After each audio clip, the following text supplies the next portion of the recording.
Om Ajnanatimirandasya Gnananjana Shalakaya Chakshurum Militam Yena Tasmai Shri Gurave Namaha. Hare Krishna, Krishna Krishna, Hare Hare, Hare Ram, Ram Ram, Hare Hare. So, carrying on our little talk about early days in Malaysia. So going back to the first rented centre that we had, just up from PJ Old Town, from the market in PJ Old Town. That's where we began the process of registering the society, the International Society for Krishna Consciousness. We needed to register an official branch. So Ram Sharan Prabhu, he started that arduous task of getting all the official side of it done. And you know, anything official that needs to be done takes time, takes patience, takes determination. So he began the process there. And then soon, I'm not sure how long, but then we moved to the place near to the Asunta Hospital in PJ Newtown. So bit more upmarket place, a lot more suitable for our programs.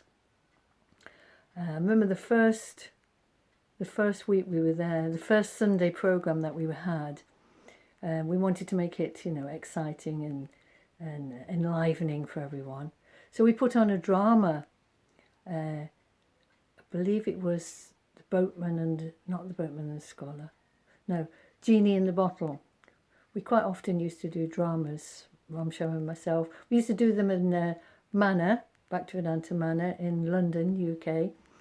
And we carried on that tradition in Malaysia as well. And they were very popular, and they were a good way of getting the philosophy over, getting the wonderful philosophy of Krishna consciousness over in a fun, exciting way that engaged other people in acting in the play or just to watch it. So we did a drama that first week, that first Sunday, and it went down really well. It's a nice story, The Genie in the Bottle. And at the end of the drama, everyone was so fired up and ecstatic that they all got up and started jumping and dancing. And that was quite a great breakthrough in Malaysia. Okay, as I said before, in PJ Old Town, the children, the local children had come and got really fired up, and they were chanting and dancing ecstatically. But the elders were very much in the mood of awe and reverence. You know, you go to the temple, you stand there, you pray, your hands folded, very reverential. But of course, Krishna consciousness is very joyful, very joyfully performed, as Krishna says in Bhagavad Gita. So after the drama at the end, everyone's standing up and sidestepping, Swami step, chanting Hare Krishna, and it was a very beautiful mood, yeah. So we had some really good times there at that first centre, at the second centre the house we rented. It had a good-sized hall, as we call it, and we had small deities. It wasn't long before we had small deities. Brajendra Kumar Brahmachari, as he was then, from Malaysia, but had been living in London and became a devotee while he was there. So he came back to Malaysia and he joined with us and was a big asset, of course, to practicing Krishna consciousness, very fixed up in Krishna consciousness himself, a very staunch brahmachari, and later went on to become Bhakti Rajendra Swami, as many of you will know and respect a great deal. So he brought Jagannath Baladev and Subhadra Devi, little deities. They were only about probably 4 or 5 inches tall, and we established them on the altar, but in a very simple form of worship. But we had so many other tasks to do, so we didn't want to take on too much, but we did have, you know, the Mangalarti, Tulsi Puja, Japa, Guru Puja, Srimad Bhagavatam class. That went on. And it's so important that we follow the process that Srila Prabhupada gave us, has given us, is giving to us.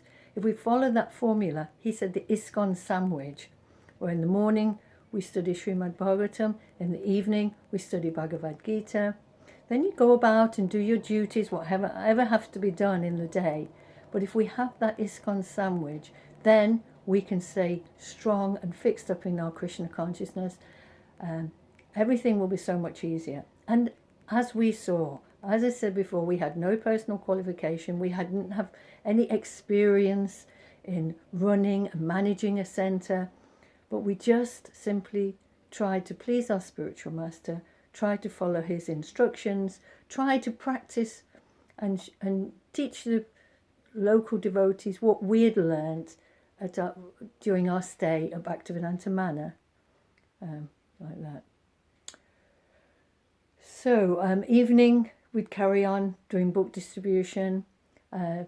Quite a lot of people started coming, being regular members and assisting us in the preaching work. I remember Ravi Lochan, he would take Ram Sharon, myself sometimes I would also go out to his friends and contacts and family members and would take books along, or he'd talk to them about membership program and generally talk about the whole aspect of Krishna consciousness and what it means and how to follow, how to practice.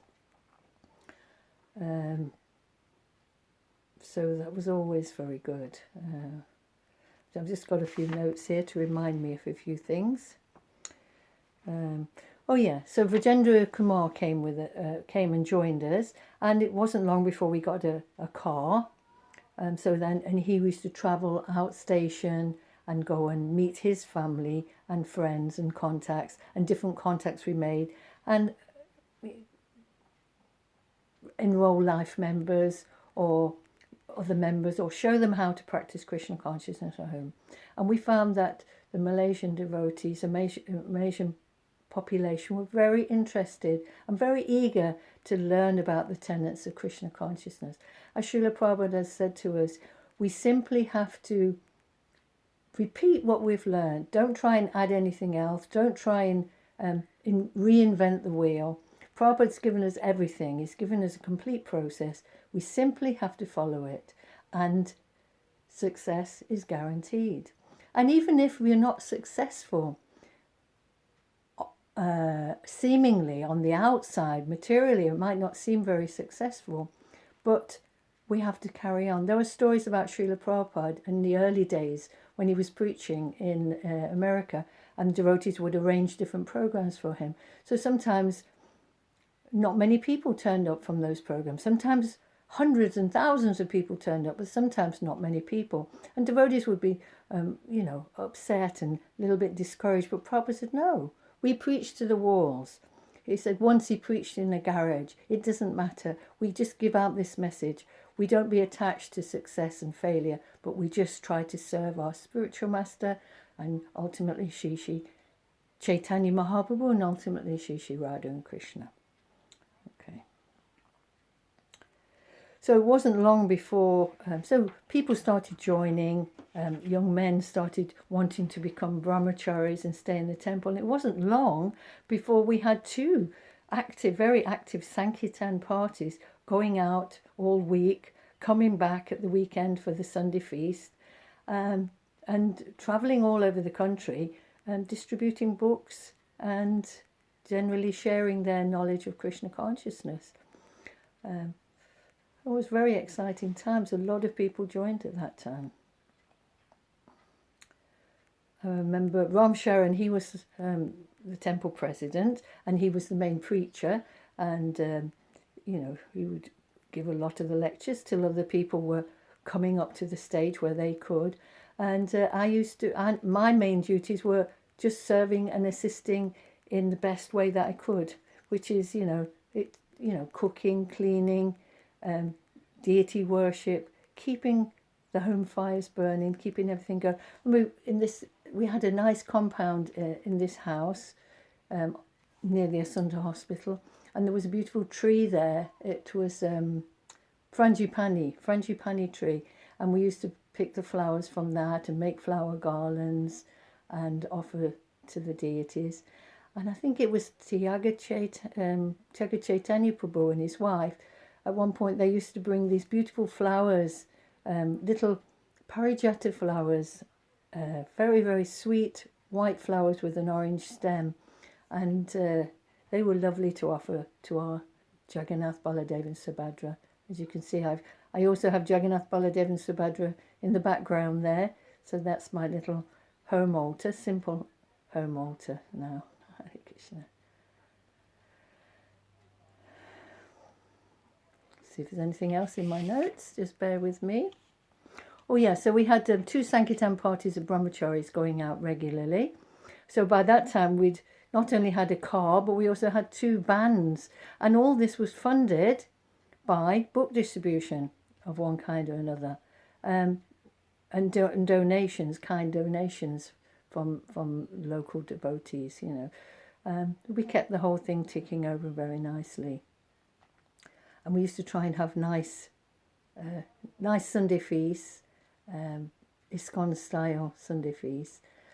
And in the beginning, I remember when we didn't have many people there, I would walk down to the market, PJ Old Town Market, buy the boga, come back, cook and prepare the Sunday feast, and then serve the Sunday feast, and then clear up afterwards. You know, you just have to do whatever needs to be done, and take that position of a humble servant, and surely get the blessings of Srila Prabhupada.